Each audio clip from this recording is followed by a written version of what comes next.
para sua mente, para o seu coração, para sua cabeça, para os seus pés. E você não combate o mal com o mal.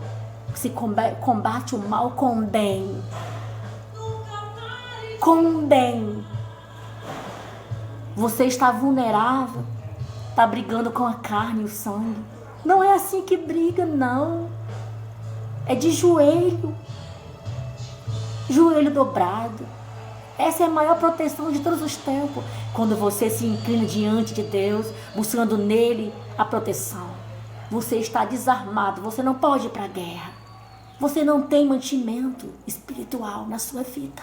Você está vulnerável. É uma presa fácil.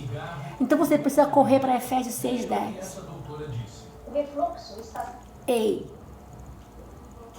olha aqui. A mensagem começa incentivando os cristãos